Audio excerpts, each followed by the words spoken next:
Vážený pán premiér, návštevou pamätníka na Slavíne sme opäť vzdali hold osloboditeľom Slovenska. V podvečer 80. výročia víťazstva ste vyjadrili zámer zúčastniť sa na oslavách výročia víťazstva v Moskve. Nie všetci v Európe sú však k takýmto iniciatívam jednoznační. Ako reagujete na kritiku súvisiacu s vašim rozhodnutím navštíviť 9. mája Moskvu? Pamätám si už podobnú udalosť. Myslím, že to bolo asi v roku 2014, keď Európska únia dala odporúčanie, že nemáme cestovať na oslavy do Moskvy. A ja som vtedy vycestoval ako predseda vlády spoločne s českým prezidentom Milošom Zemanom. A boli sme tam asi jediní dvaja celú Európsku úniu. Kladiem si otázku, že kto pôjde tento rok do Moskvy, pretože to vôbec nie je otázka odvahy. Pán redaktor, to nie je otázka, že či ja sa chcem niekde ukázať, alebo sa nechcem ukázať. Pre mňa je to prejavenie elementárnej úcty a rešpektu. A hlavne, ak je to 80 rokov. Ak je to 80 rokov a sa obzrieme a povieme si, kto niesol najväčšiu ťarchu, pokiaľ išlo o druhú svetovú vojnu, na to existuje jednoznačná odpoveď. To jednoducho boli bývalé republiky Sovietskeho zväzu, národy Sovietskeho zväzu, milióny ľudí a preto mňa nezastaví nikto. Jediný, kto ma môže zastaviť, je choroba. Verím, že to sa nestane a preto sa veľmi teším, že budem môcť, ak mi to teda protokol dovolí, pretože neviem, čo mi bude dovolené, položiť kvetiny, či už hrobu neznámeho vojaka, alebo k iným významným pamätníkom, ktoré sú v Moskve pri príležitosti vojny a hlavne teda konca druhej svetovej vojny. Rád by som navštívil aj miesta, ktoré sa týkajú protiofenzívy, pretože dobre vieme, že 6. decembra 1941 začala obrovská protiofenzíva Červenej armády proti postupujúcim nemeckým vojskám a táto ofenzíva bola veľmi úspešná, tak by som sa rád pozrel na predmestie Moskvy, že kde to všetko začalo. Preto ja nebudem nikoho presviečať z mojich kolegov v Európskej únii. Toto je moja mentálna, toto je moja hodnotová výbava. Takto som sa správal odjak živa tu doma na Slovensku a takto sa budem správať, pokiaľ budem aktívny vo verejnom živote. A to nie je ani výhovorka, ani ospravedlnenie. Ja si vážim všetky obete druhej svetovej vojny. Veď predsa musíme uznať význam druhého frontu. Tak som bol na cintoríne v Normandii.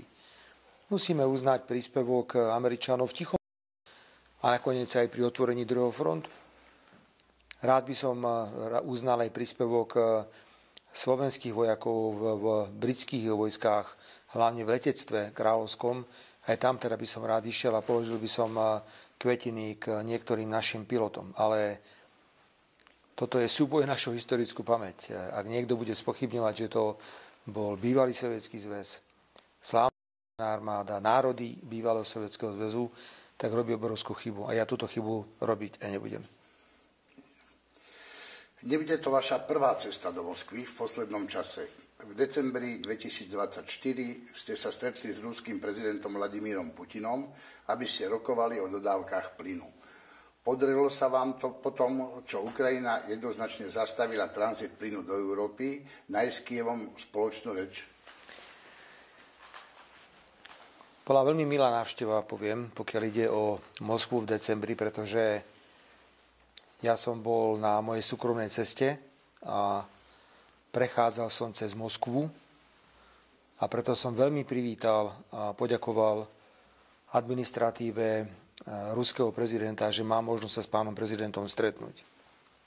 Na tomto stretnutí sme hovorili o viacerých veciach, ale máte pravdu, súčasťou tohto našeho rozhovoru bol predovšetkým plyn, ale dotknem sa predtým ešte jednej témy a to bola otázka prímeria. Veľmi jasne som sa spýtala pána prezidenta Putina, či by pri príležitosti Vianočných sviatkov, teda európskych, rešpektujem, že v Ruskej federácii ten kalendár iný, ako je u nás na Slovensku, nebolo vhodné na pár dní zastaviť boje a dať trošku najavo záujem sa dohodnúť. A prezident Putin mal veľmi presnú informáciu. A povedal mi, že či si nepamätám, čo na Európskej rade povedal ukrajinský prezident, ktorý tam bol a priamo do očí nám povedal, že prímerie je pre slabých, že len slabí robia prímerie. Preto treba na mnohé veci pozerať úplne inak, ako by možno niekto očakával. Viete, vtedy som to ešte nevedel. Keby som to vedel, tak určite o tom hovorím s pánom prezidentom Putinom.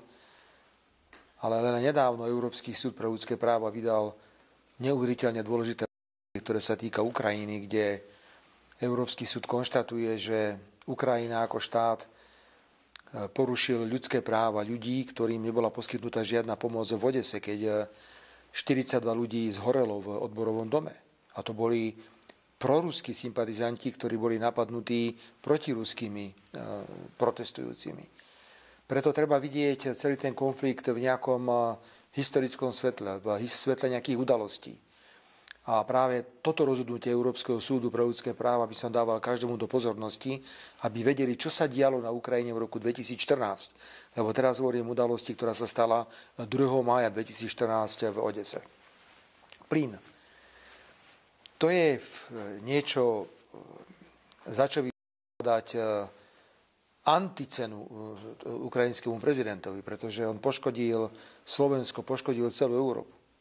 Samozrejme, je to Ukrajina, je to Zelenský, tak sa všetko odpúšťa. Takéto rozhodnutie, že Ukrajina nebude ďalej ťahať plyn cez svoje územie do Európy, spôsobilo okamžite prudký nárast cien. My sa pohybujeme vysoko nad 40 eur za megawatt hodinu. Je problém, pretože ako chceme byť potom konkurencieschopní, keď v Spojených štátoch ten plyn je podstatne lacnejší, alebo v iných regiónoch sveta je podstatne lacnejší. A chcem potvrdiť rozhovor, ktorý som mal s pánom prezidentom, ktorý viedol k tomu, že ruskí partneri, pokiaľ ide o plyn, sú spoľahliví, pretože my máme podpísané, pokiaľ ide o Slovensko s Gazpromom, dlhoročnú zmluvu. Táto zmluva nás oprávňuje na to, aby sme dostali z ruskej strany nejaký objem plynu. V tej zmluve je napísané, že ruská strana to má povinnosť nejako dostať na Slovensko a preto začal tento plyn tiecť 1. februára cez Turkstream. A ja veľmi vítam veľmi aktívne rokovania štátnej slovenskej spoločnosti SPP s Gazpromom a pomerne výrazný nárast objemu dodávok plynu z Ruskej federácie cez Turkstream, pokiaľ ide o začiatok apríla. Samozrejme, to sú dodávky pre nás, pre našu vnútornú spotrebu. My sa preto nemusíme obávať, že by sme na Slovensku nemali čím kúriť alebo svietiť, alebo prípadne používať plyn na priemyselné účely, ale musím povedať, že sme prišli obrovské peniaze kvôli tranzitu a to je veľká vina ukrajinského prezidenta. Takže my musíme z hľadiska dodávok považovať Rusko za bezpečného a spoľahlivého partnera a som človek, ktorý teraz cíti veľa zadosťučinenia, keď počúvam nemecké firmy a ďalších, ktorí hovoria, bez ruského plynu to nepôjde. Jednoducho bez ruského plynu nevieme garantovať v Európe určitú stabilitu cenovú, ktorá by zabezpečila, že budeme konkurencieschopní. Iba jeden údaj pre zaujímavosť. Ak si zoberieme, že ten celkový objem spotreby v Európe je niekde okolo viac ako 400 miliárd metrov kubických a cez tú rúru, ktorá išla cez Ukrajinu a Slovensko, prichádzalo len 17-18 miliárd metrov kubických plynu, čiže malý podiel, napriek tomu tento malý podiel mal obrovský vplyv na cenovú stabilitu v Európe, pretože bolo jasné, že ten plyn prichádza aj z východu. Takže sa teším, že začínajú o tom čím ďalej tým viacej ľudia hovoriť a veľmi verím, že dôjde k mierovým rokovaniam, ktoré budú viesť nielen k mieru, ale že ich súčasťou by mohlo byť aj obnovenie dodávok plynu ruského cez Ukrajinu smerom na Slovensko a potom ďalej na západ. Pritom ja tých Ukrajincov do určitej miery nechápem, pretože oni sa dnes spoliehajú iba na to, že všetko im Západ dá. Ale aj tá Ukrajina potrebuje to potrubie. Veď predsa samotná Ukrajina tvrdí, že má nejaké vlastné zásoby plynu, ktoré by chcela okrem domácej spotreby používať aj na vývoz plynu do Európy. A na to potrebuje nejaké potrubie. Preto nerozumiem tým útokom na plynovú infraštruktúru. Teraz hovorím o Sudži. Už ani nehovorím o tom, čo sa udialo, pokiaľ ide o Nord Stream. To sú veci, ktoré sú mimo akejkoľvek reality. Takže rozhovor s pánom prezidentom Putinom bol veľmi prospešný a hlavne zodpovedal realite. Ďakujem. Príklad našej krajiny, Slovenska ako aj Maďarska, ukazuje, že Európa vôbec nie je heterogénna v prístupe k zahraničnej politike. Ako hodnotíte súčasný stav jednoty v Európskej únii, najmä v kontexte vzťahov s Ruskom a politických sankcií? Ako sa vám prakticky samostatne darí realizovať politiku, ktorá sa v niektorých kruhoch označuje ako alternatívny kurz Európskej únie? Chcel by som predovšetkým povedať, že na Slovensku sa snažím o suverénnu slovenskú zahraničnú politiku, ktorá vychádza z našeho členstva predovšetkým v Európskej únii, v NATO, ale ktorá je orientovaná na všetky 4 svetové strany. Aj preto ja som nezaváhal a som navštívil, či to bol Vietnam, či to bola Južná Kórea, či to bola Ruská federácia, či to bola Brazília, alebo ďalšie a ďalšie krajiny, Spojené štáty americké. To je prvé také základné posolstvo, ktoré chcem povedať, že Slovensko nemôže byť vo vleku niekoho iného. Môžeme rešpektovať záväzky, ale chceme robiť vlastnú, samostatnú, suverénnu zahraničnú politiku. Po druhé je veľmi dôležité povedať, že sa treba držať princípmi, ktoré niektoré krajiny prestali rešpektovať. Poprvé, nemožno zasahovať do vnútorných záležitostí iného štátu. Po druhé, je veľmi podstatné rešpektovať, akú cestu si krajina vyberie, pokiaľ ide o svoje vlastné vnútorné riadenie. Ja sa niekedy zabávam, keď niekto chce niečo vyčítať Číne. Preboha, čo my chceme vyčítať Číne? Čína môže byť vzorom, ako urobiť režim, ktorý zabezpečuje pokoj, kľud 1,5 miliardy obyvateľov. Okrem toho Čína je stabilizujúci prvok v regióne. Ja sa vždy smejem a predstavím si, že by v Číne bol politický systém ako na Slovensku. Vy ho dobre poznáte. Keby tam bolo 100 politických strán, 20 strán sa usiluje o vstup do parlamentu, veď sa tam tí ľudia pozabíjajú do 3 dní. U nás nie sme teda od toho ďaleko. Dnes je politický systém, a teraz nehovorím, pozor, o demokracii. Demokracia je demokracia. Hovorím o systéme politických strán, ktorý je založený na mnohých politických strán. Je dnes najväčšou prekážkou rozvoja Slovenskej republiky ako takej. V zahraničnej politike ja sa nechcem vymaňovať z Európskej únie, to by som klamal.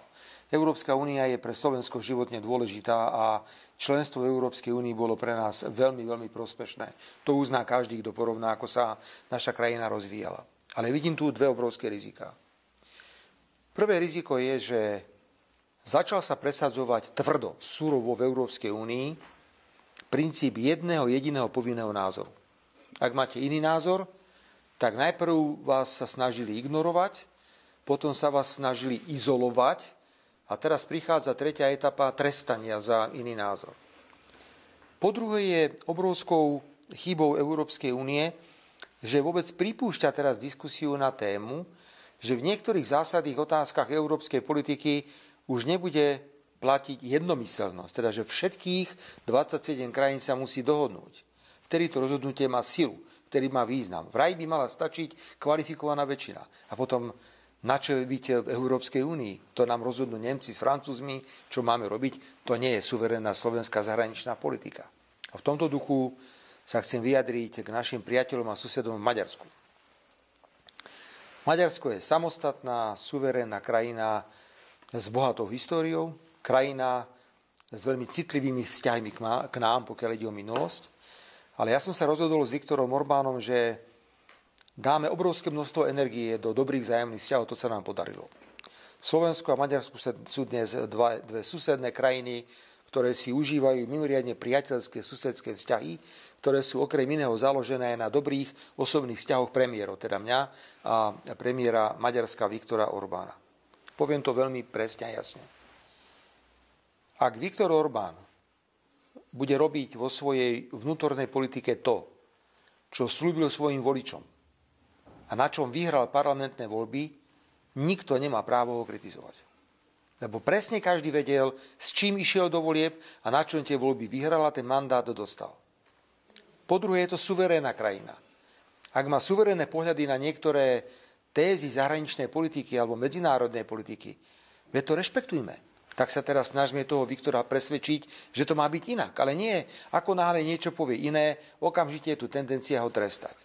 A preto po tretie poviem, Slovensko nebude nikdy súhlasiť so zavedením kvalifikovanej väčšiny, pokiaľ ide o otázky zahraničnej politiky v Európskej únii, a toto je najpodstatnejšie, nikdy nebudeme súhlasiť, aby sa zaviedol voči Maďarsku akýkoľvek sankčný systém za to, že Maďari prejavujú svoje suverénne názory. To isté by som očakával od Maďarov, ale to isté by som očakával aj od iných menších krajín, že keby Slovensko bolo v takomto stave, tak povedia, nebláznite, snad nebudete trestať Slovensko za to, že slovenská vláda bola proti povinným kvótam. Ja hovorím teraz o povinných kvótach pri migrácii, ktoré Slovenská republika zastavila. Alebo v iných veciach. Snad nebudete trestať Slovensko za to, že odmieta dávať dary Ukrajine, pokiaľ ide o peniaze a pokiaľ ide o zbrane. To sú suverénne, legitímne postoje. Preto chcel by som nazvať našu politiku vo vnútri Európskej únie ako politiku, ktorá je solidárna, ale je súčasne veľmi suverénna. Ona suverénnou aj zostane. Veď sa pozrite nakoniec na naše pohľady vo vzťahu k histórii, k Ruskej federácii. No nebola to hanba, že tak je to 80 rokov konca druhej svetovej vojny, víťazstva nad fašizmom. Ležia tam tisícky mladých ruských vojakov. A veľvyslanci Európskej únie povedali, že neprídu len preto, lebo je tam ruský veľvyslanec. A že bude mať možnosť 2 minúty niečo povedať. A znovu to zopakujem. A čo mal hovoriť nemecký veľvyslanec? Veď majme trošku úctu v tej minulosti, nespájame veci, ktoré nie sú spojiteľné a znovu pripomínam, aj súčasné veci, ktoré sa dejú a ktoré sa aj nám nepáčia. Často hovoríme o porušovaní medzinárodného práva, ale vidíme tieto veci v kontexte udalosti, ako napríklad bol 2. maj 2014 v Odese. To je ten rozsudok Európskeho súdu, o ktorom som hovoril.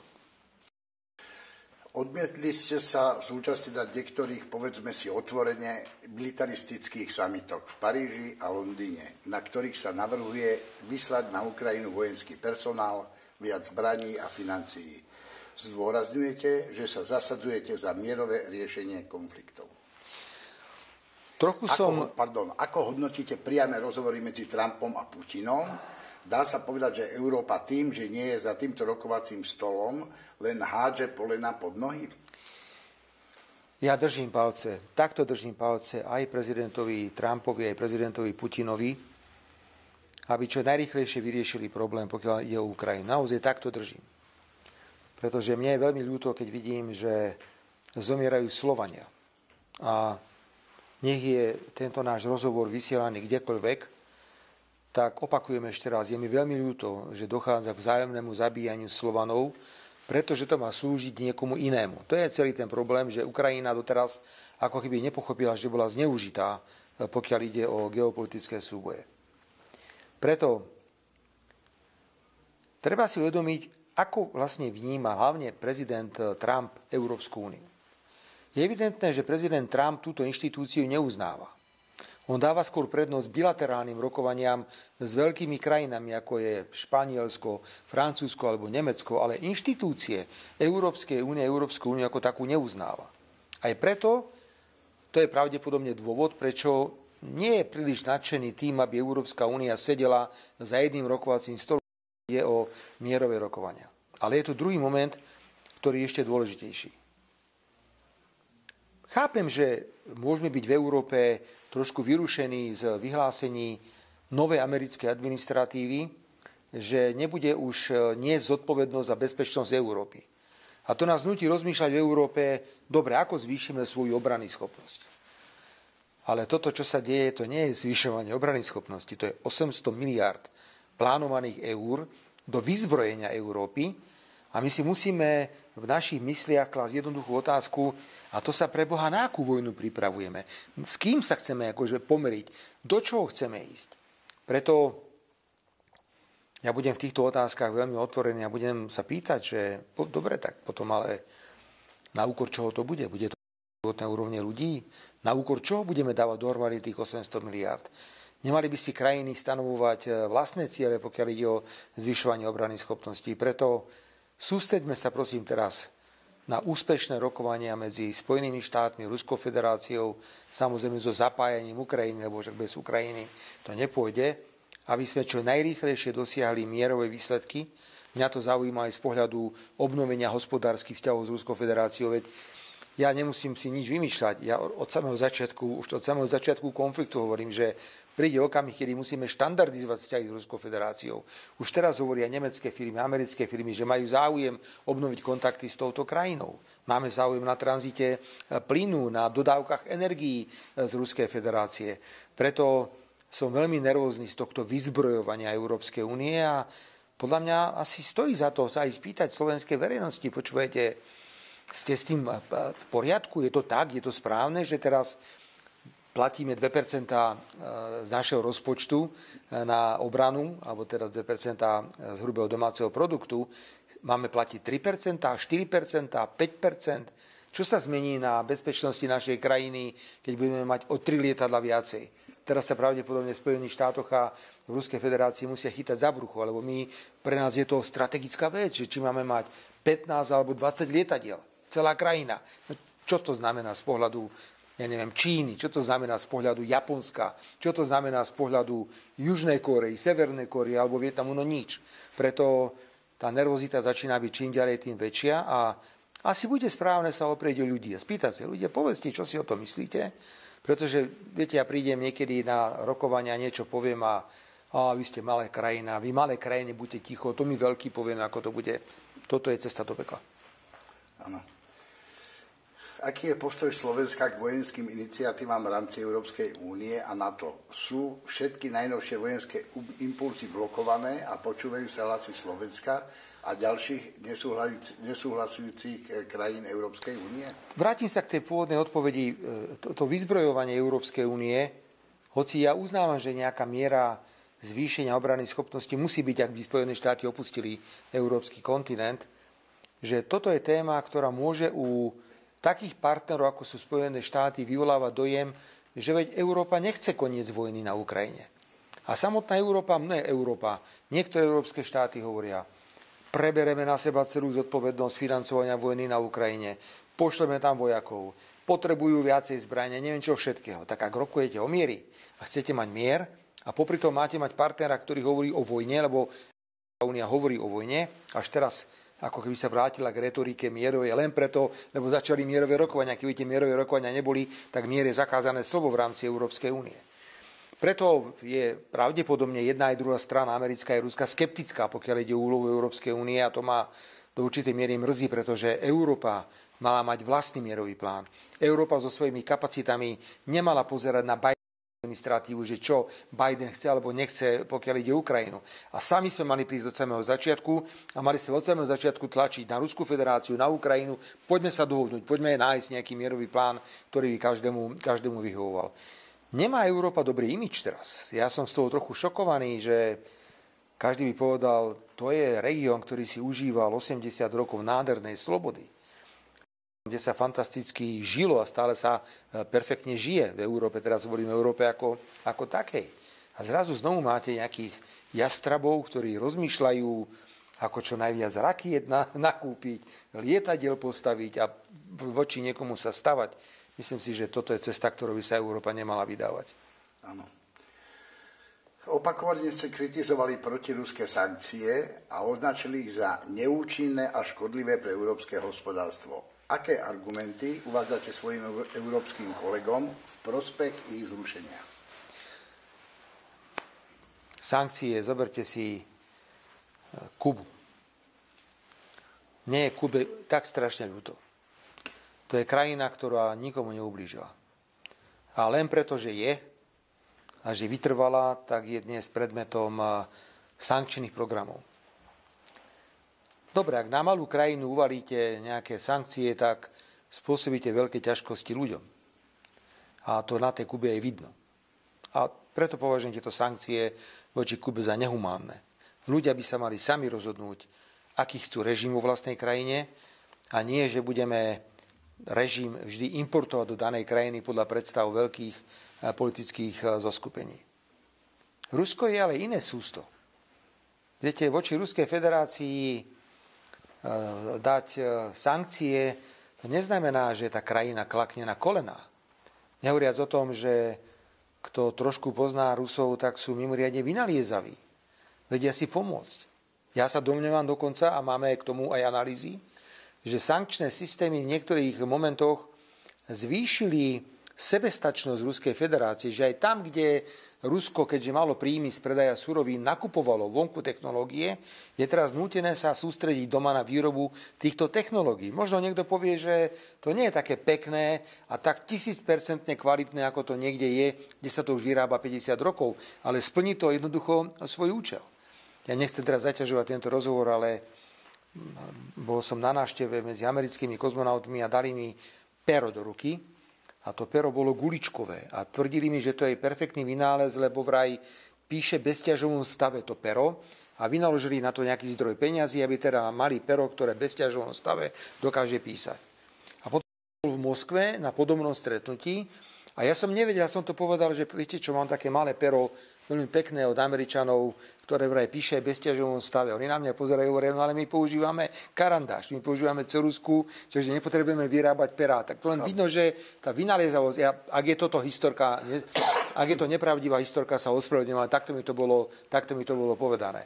Čiže sankčné systémy akorát tak nahnevajú tú druhú stranu, ale nemôžu ju položiť na kolena. Áno, určite sme tými sankciami niekoho trafili. Ja som bol v Moskve po dlhom čase, bol som teda v decembri v roku 2024 a ja som teda nemal pocit, že by v tej Moskve niečo chýbalo a nemyslím si, že samozrejme, že hlavné mesto vždy vyzerá inak, ako vyzerá celá krajina, to je aj pochopiteľné, aj Bratislava vyzerá inak, ako vyzerá Slovensko, ale pozerajúc sa na ľudí, na reštaurácie, na obchody, bolo evidentné, že tá krajina si žije svoj vnútorný a spokojný život. Čiže toto je otázka sankcií. My sme si prijali zásadu, že vždy, keď sa príjmajú nejaké sankcie, tak pozeráme na oblasti, ktoré sú už naozaj za čiarou. Keby napríklad dnes niekto prišiel so sankciami, ktoré sa týkajú mierového jadrového, pretože my máme na Slovensku reaktory ruskej výroby, ide o tie známe 400 a 440, samozrejme palivo do toho, a niekto by došiel so sankciami, že poďme to zastaviť, no tak by sme asi povedali, že ako nebláznite, stačilo. Niektoré sankcie poškodili slovenský priemysel, pretože išlo hlavne o výrobky duálneho určenia. Že ja neviem, že bol nejaký nákladné auto, ktoré malo rýpadlo a to rýpadlo sa dá použiť aj na civilné účely, aj na vojenské účely a to už sa napríklad na to vzťahovali sankcie, čo spôsobuje problémy. Preto my si myslíme, že sankcie ako také nefungujú, že akurát vedú k tomu, že tá druhá strana je viacej nahnevaná. Teraz sme urobili prvý významný krok v personálnych sankciách. Ste určite informovaní, že existuje zoznam, na ktorom je viac ako 2000 fyzických a právnických osôb z Ruska, ktoré sú sankcionované, nemôžu sa pohybovať po Európe, majú zmrazené svoje aktíva. My sme došli do dokonalosti, my sme dokonca na tento zoznam zaradili aj slovenského občana jedného, občana Európskej únie, pána Hambalka, ktorý chudák ani do Prahy nemohol ísť do vedľajšej krajiny, hoci občanom Európskej únie a v Prahe ho takmer zadržali, lebo že najváž sú sankcie. Ale ja som občanom Európskej únie, prišiel o kompletné podnikanie, o všetko, teraz rozmýšľame, ako mu pomôžeme s nejakou kompenzáciou. A my sme vyradili v spolupráci s Maďarskom, treba poďakovať Maďarom a dúfam, že Maďari to vidia rovnako, ako to vidíme aj my. Myslím, že 3 osoby boli vyradené teraz z tohto zoznamu sankčného. A ja sa domnievam, že takto to pôjde aj ďalej, že postupne, ak chceme vytvárať dobrú atmosféru na mierové rokovania, každá strana musí urobiť nejaký krok. Strašne dobrý krok je, keď sa urobí výmena zajatcov. Veľmi dobrý krok, keď sa urobí niečo zase ústretové. Tak určite by bolo ústretové, keď sme teraz povedali, že dobre, tak táto časť sankcií odpadáva, aby sa vytvoril priestor na ďalšie mierové rokovanie. Ja sankciám neverím a znovu sa vrátim. Vrátim sa ku Kube, to mi je naozaj ľúto, pretože je trestaná len a len za to, že je a že vytrvala. Vyhlásili ste tiež, že ste pripravení vetovať nové sankcie EÚ voči Rusku, ak budú brániť mierovému urovnaniu konfliktu na Ukrajine. Je ťažké realizovať tento scenár v praxi? K tomu sa vraciame teraz, pretože na sankcie potrebujete jednomyseľnosť a to je komplikovaná procedúra v rámci Európskej únie, ktorou nechcem teraz nikoho zaťažovať. My sme len povedali viacerí, že budeme sledovať vývoj mierových rokovaní a budeme si klásť otázku, a aký má teraz pre Boha význam klásť ďalšie sankcie, keď sme na ceste nejakých mierových rokovaní. Preto počkajme si do toho ďalšieho obdobia o niekoľko mesiacov. Verte mi, že patrím medzi ľudí, ktorí nemajú problém veci vetovať. Napríklad bol návrh na stole my ju voláme v skratke, že Európska ministerka zahraničnej veci, je to vysoký predstaviteľ Európskej únie pre vonkajšie vzťahy, je to bývalá estonská premiérka, ktorá prišla s návrhom, že poďme sa rýchlo poskladať na Ukrajinu zo štátnych rozpočtov do výšky až 40 miliard eur a že každá krajina by zo štátneho rozpočtu dala nejaké zdroje peňazí. Tak ja som rovno povedal, že prepáčte, ja nevidím absolútne žiadny dôvod, aby sa Slovensko skladalo na zbrane pre Ukrajinu, lebo to malo byť určené na zbrane pre Ukrajinu. Hlavne tam išlo muníciu, rakety a neviem čo všetko, nejaké delostrelectvo. Preto áno, sú veci, kde svoje právo veta nepochybne využijem, ale rovnako chcem byť solidný kolektívny hráč. Ja nie som vytierač rohožiek, že čo mi povedia, tak to urobím. Určite nie. Európska únia pripravuje 17. balík obmedzení voči Rusku napriek dialogu medzi USA a Ruskom o Ukrajine. Aký je postoj Slovenska k tejto otázke? Môže Bratislava súhlasiť s blokovaním nového balíka obmedzení a ak áno, za akých podmienok? Každá krajina, pán kolega, môže vysloviť nesúhlas s sankciami a tým by vlastne blokovala tieto sankcie. Prvé, čo budeme skúmať, ako som už uviedol, je, do akej miery sú to sankcie, ktoré nás ohrozujú samotných, pretože my sme niekedy majstri sveta v Európe. My si vymyslíme sankcie voči inej krajine a v podstate viacej nás sa dotknú ako tej krajine, voči ktorej je to určené. Ale najmä veľmi pozorne sledovať, v akej etape mierových rokovaní sa nachádzame a že či prijatie 17. balíka sankcií bude kontraproduktívne alebo produktívne. Ak bude to kontraproduktívne, a rokujúce strany povedia, alebo ruská strana povie, tak prepáčte, chcete od nás, aby sme rokovali o miery a súčasne zavádzate ďalšie sankcie. To je tá ústretovosť. My musíme tiež ukázať z Európskej únie nejakú mieru ústretovosti. Zatiaľ Európska únia neukázala žiadnu ústretovosť voči Ruskej federácii. Keby chcela, viete, to je celý problém. Keby Európska únia chcela, tak prinúti Ukrajinu pokračovať v tranzite plynu. Určite ju prinúti. Ale ten boj za obnovenie tranzitu plynúcej z Ukrajinu sa zdá, že zvádzam hlavne ja a Viktor Orbán a iní ako keby sa tohoto báli. Preto je to vec ústretovosti a Európska únia sa bude musieť zamyslieť, že či chce byť prekážkou rokovaní o miery, alebo chce byť súčasťou a chce konštruktívne k tým prispieť. V roku 2024 sme si pripomenuli 20. výročie vstupu Slovenska do Európskej únie. Aké kľúčové úspechy a výzvy by ste mohli vyzdvihnúť počas tohto obdobia? Nech by tu sedelo teraz akékoľvek publikum, Nech by bolo akokoľvek negatívne naladené proti Európskej únii, moja odpoveď bude veľmi konštruktívna. Vstup Slovenska do Európskej únie bol pre Slovensko veľmi prospešný a my si určite vážime túto šancu, ktorú sme dostali. Samozrejme, že členstvo v únii prináša aj nevýhody, ale stále platí, že výhod je podstatne viac ako nevýhod. Niekedy je to zázrak, pretože na stole nejaká téma, je nás tam 27. A každý má iný názor. A sú 3 hodiny, 4 hodiny ráno a my stále nie sme dohodnutí. A zrazu príde nejaký čarovný moment a nájdeme nejaké spoločné riešenie a potom to riešenie má neuveriteľnú silu. Preto ak Európska únia zostane pri tejto vzájomnej solidarite, ak zostane pri rešpektovaní iných názorov, ak zostane pri rešpektovaní malých suverénnych krajín, tak prežije. Ak však pôjde kratšou cestou a povie si, už teraz nemáme nervy sa zaoberať s nejakým Maďarskom, Slovenskom alebo neviem kým, kto má na niektoré veci iný názor a zavedeme kvalifikované hlasovanie, teda väčšinou, tak Európska únia podľa mňa veľmi rýchlo skončí. Ďalej si myslíme, že sa musíme podstatne viacej venovať ochrane vlastných národných záujmov. Teraz, ak mám hovoriť o nejakých národných záujmov jednotlivých členských štátov, ako aj o záujmoch európskych ako takých, to je otázka automobilového priemyslu.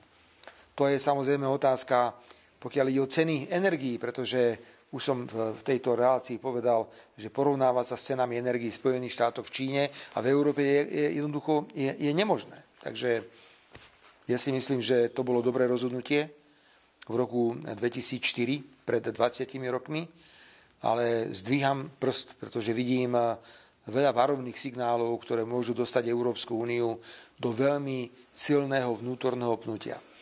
Tu si treba zapamätať. A tá história nám to dáva veľmi presne. A možno v tom je naša veľká výhoda dvoch, že my sme žili do roku 89 v tejto krajine. Zažili sme socializmus. Dobré veci, zlé veci. Asi dnes by sme povedali, že na čo bolo dobré limitovať ľudí pri cestovaní. Na druhej strane povieme brutálny bytový program pre ľudí. Zoberme si, aké bolo kvalitné školstvo a ďalšie veci. Teda boli dobré veci a boli zlé veci. A tým, že sme žili v tom socializme do roku 89 so všetkými chybami a so všetkými možno výhodami, tak sme si aj mohli predstaviť, čo sa všetko môže a nemôže stať v priebehu niekoľkých mesiacov. Zoberte si, že my dvaja by sme sedeli v nejakej dobrej slovenskej reštaurácii v roku 1987 napríklad. A mali by sme dobrý pohár vína, aby sme sa začali baviť, že viete čo, o chvíľku sa rozpadne Varšavská zmluva. Tak by sme na seba pozerali, že čo to tu kto rozpráva. Čiže neverme tomu, že inštitúcie, ktoré teraz fungujú, sú nezmeniteľné alebo nedotknutelné. Čo keď Spojené štáty americké povedia, že končíme, pokiaľ ide o NATO. Nebudeme prispievať toľkými peniazmi. Veď vidíte, čo robia v iných organizáciách. Svetová zdravotnícka organizácia, ďalšia. My zrazu môžeme byť postavení pred otázku, že na stole je členstvo v NATO. Na stole je, čo budeme s tým robiť. Ideme vytvoriť vlastnú bezpečnostnú štruktúru v rámci v Európe. Nebuďme presvedčení, že veci sú sveté a nemenné. A to sa týka Európskej únie. A preto veľmi, veľmi radím a odporúčam Európskej únie, sledujúc, ako sa Európska únia vyvíja.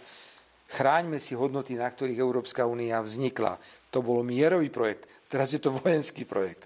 Chráňme si tú dohodu tých 27 členských štátov. To už dnes prestáva platiť. Iba takú perličku poviem, že ja keď som došiel, a to mi nikto nechce veriť, prvýkrát do Európskej rady, ja som ešte zažil francúzskeho prezidenta Chiraca.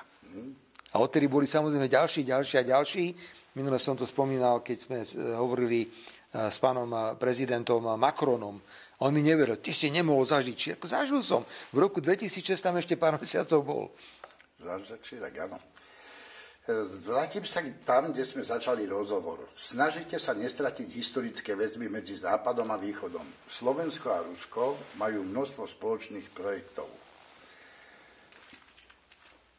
v rôznych oblastiach. Ktoré z nich považujete za najúspešnejšie a najperspektívnejšie pre ďalší rozvoj bilaterálnych vzťahov? Obrovské množstvo sa rozbilo, pretože taký ten protiruský fanatizmus, ktorý je v Európe, niekedy nemá už hraníc. A často to viedlo aj k tomu, že kultúrne projekty, športové projekty a ďalšie veci sa postupne dostávali na nulovú hladinu. My budeme musieť strašne veľa vecí poobnovovať. Ja uvediem jeden príklad. My sme pred rokmi ešte počas, myslím, to bolo prvej vlády, sa rozhodli, že dáme deťom na stredných školách možnosť za štátne peniaze stráviť pol roka niekde v zahraničí, aby sa naučili cudzí jazyk. Tak sme rokovali s Veľkou Britániou, Španielskom, Francúzskom, Nemeckom, Rakúskom. A naozaj sa nám podarilo, že vycestovali nejaké skupiny detí a tam pol roka žili v tom prostredí. Na strednej škole za pol roka sa naučíte jazyk, všetko. Žili po rodinách, žili po internátoch, videli, ako to bolo. Dokonca boli nejaké deti poslané, viem, že aj do Ruska. Veď sme pre Boha slovanské krajiny.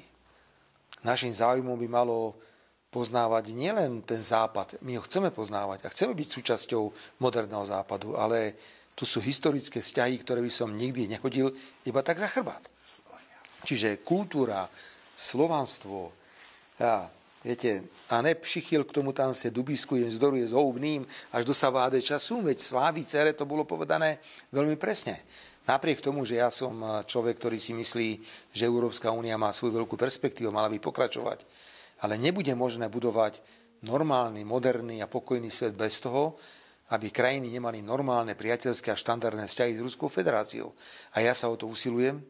Ja sa snažím vždy nájsť pohľad, ktorý je založený na faktoch a nie na nenávisti, ako to dnes cítim. A naviac, ja musím povedať, ja som mal vždy Slovanov rád. No, vždy som ich mal rád. Idem do Srbska, tak jednoducho ja ich mám rád, tých Srbov. Áno, idem do Poľska, mám rád tých Poliakov, idem do Čech, mám rád tých Čech.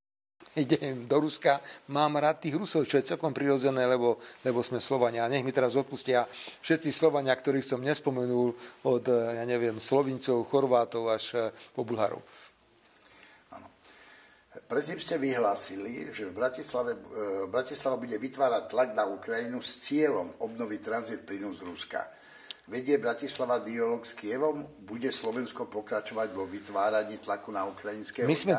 My sme dosiahli veľký úspech a nebolo to jednoduché, pretože neboli príliš presvedčení o správnosti tohto kroku niektoré členské štáty, že do záveru Európskej rady sme dostali, že Európska komisia, Slovensko, Ukrajina majú vynakladať všetko možné úsilie na obnovenie tranzitu.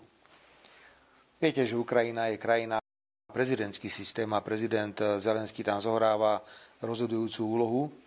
Ja si myslím, že on nie je naklonený tranzitu plynu cez Ukrajinu, smerom na východ, na západ, hoci je zvláštne, že Ukrajina kupovala plyn v Európe, ruský plyn a vozila ho na svoje územie počas vojny.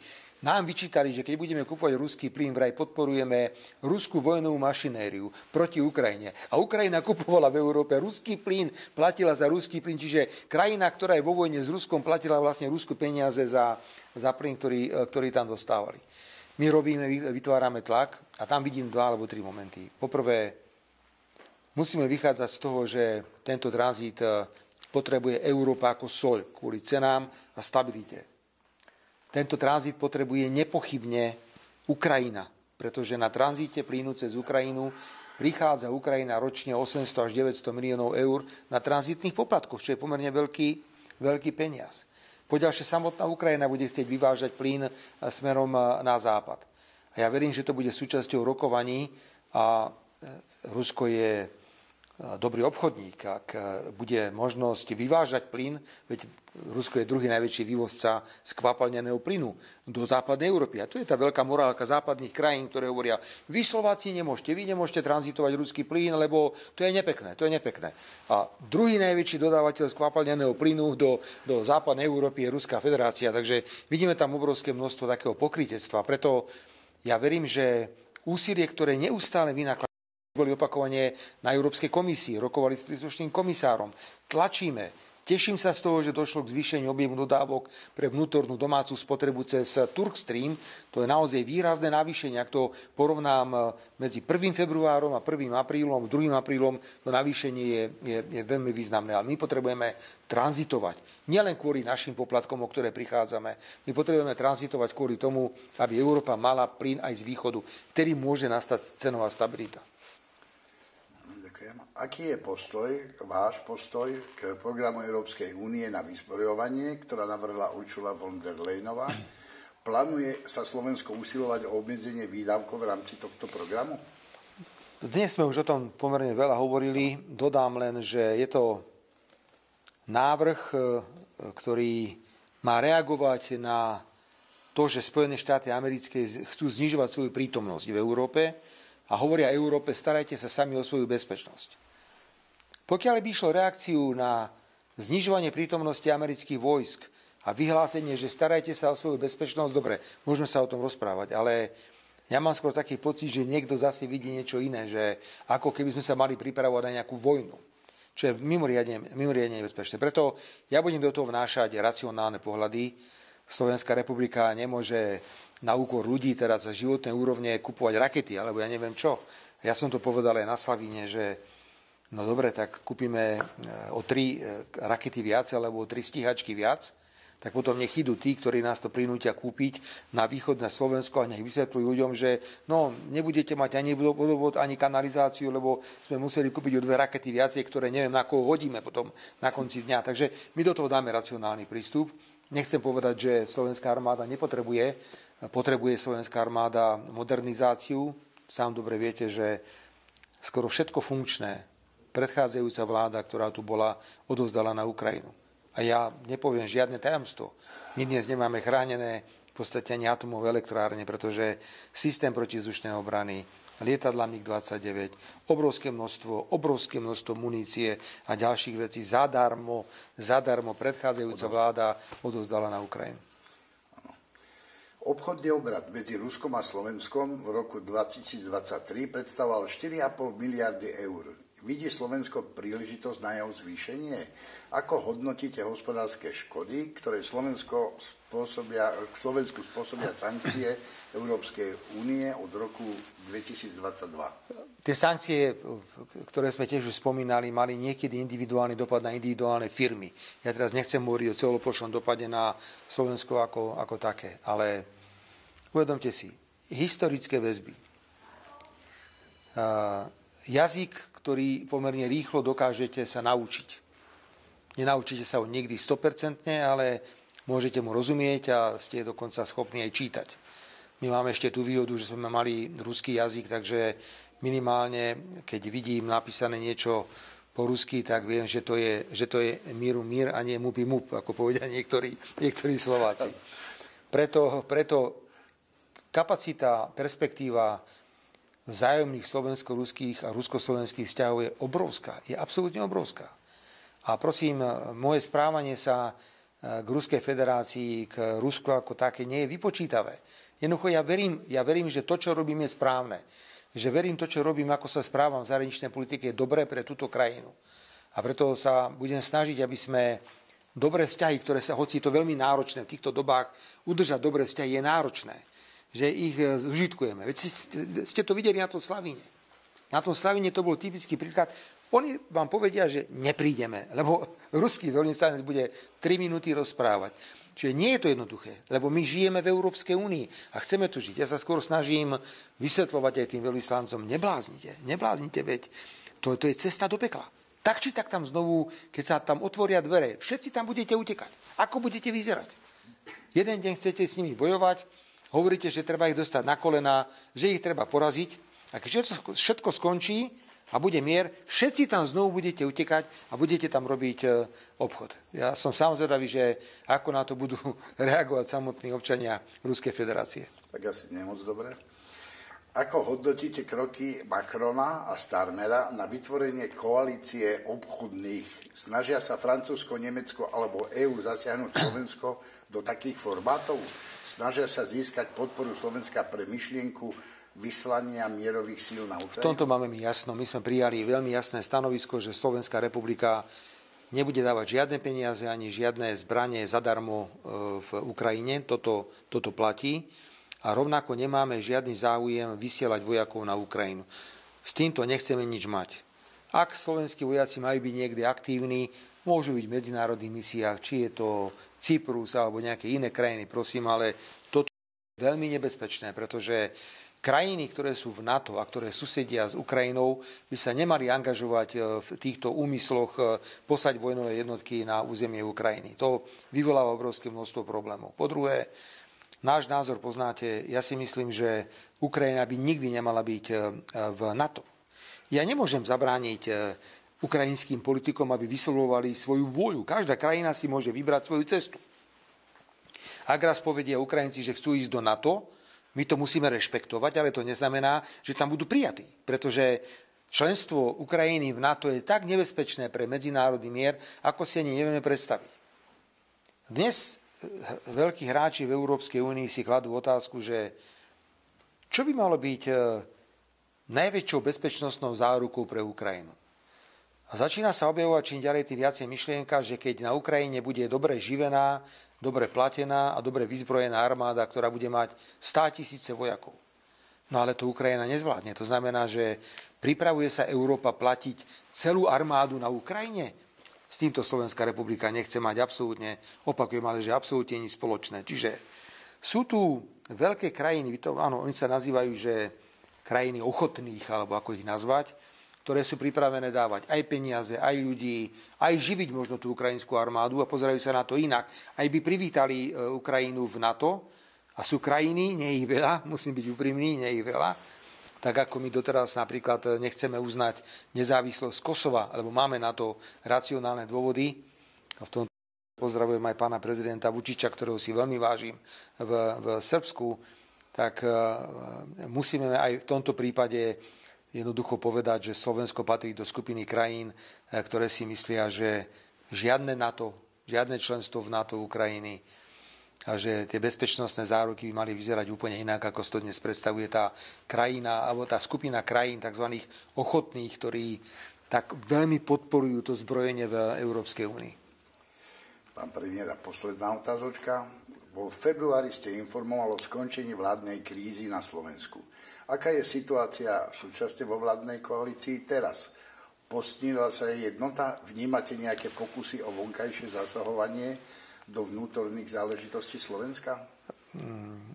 Európsky kontinent je typický tým, že politické systémy v týchto krajinách sú postavené na viacerých politických stranách a vlády sú často koaličné, teda vlády sú postavené na spolupráci 2, 3, 4, 5 politických strán, ktoré sú akože úspešné v parlamentných voľbách. Dúfam, že toto bude rozumieť aj divák, ktorý nepozná tento systém politických strán a koalícií, kde musíte hľadať kompromisy so svojimi koaličnými partnermi. A preto je veľmi presná definícia, že je nepriateľ, je stupnica nepriateľstva. Je nepriateľ, smrteľný nepriateľ a koaličný partner. Takže niekedy to tak vyzerá aj na Slovensku, že tie vzťahy medzi koaličnými partnermi sú veľmi náročné a nebudem teraz zaťažovať aj zahraničného diváka našimi malichernými vecami, ktorými sa musíme niekedy zaoberať.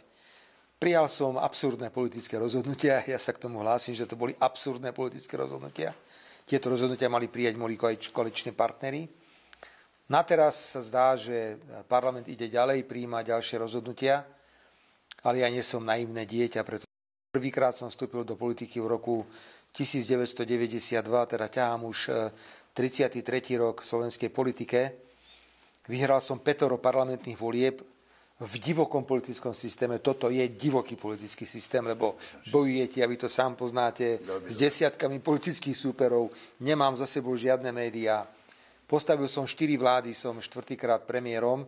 Urobím všetko preto, aby som bol opäť úspešný v ďalších voľbách, aby tie voľby boli v riadnom termíne v roku 2027, aby Smer vyhral tie voľby a pokiaľ možno zostavil aj ďalšiu vládu. Ale život v koalíciách je mimoriadne ťažký a preto niekedy závidím, keď je politický systém založený na menšom počte strán alebo na 2 dominantných stranách, ako to vidíme v Spojených štátoch. Máte republikánov a demokratov, alebo možno aj v tom Nemecku, hoci sa objavili nové strany, stále je to nejakých 2 zoskupeniach strán, ktoré sa proti sebe stávajú. To isté, aj vo Veľkej Británii sa objavujú nové subjekty, ale stále to je medzi tými lejbristami a tými konzervatívcami. Preto musíme na Slovensku uvažovať o tom, čo urobíme, pretože ak máme takto ďalej pokračovať, ak má byť vláda ohrozená každý druhý týždeň, či bude alebo nebude pokračovať a obrovské množstvo energie musí venovať vnútorným politickým veciam a nie plneniu programov vyhlásenia vlády, tak takýto politický systém je najväčšou prekážkou hospodárskeho vývoja štátu. Ja som si vždy myslel, že to bolo verejné obstarávanie, lebo verejné obstarávanie v Európskej únii to je jedna z najväčších prekážok vôbec hospodárskeho rozvoja. Ja som presvedčený, že už aj politický systém predbehol verejné obstarávanie ako takúto prekážku. Pán premiér, veľmi pekne vám ďakujem za tento rozhovor. Chcem vám popriať, aby sa vám podarilo ešte aj v ďalších voľbách vyhrať.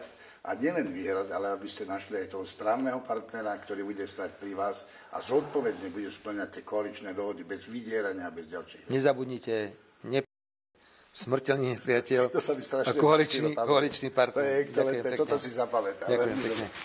Ďakujem krásne.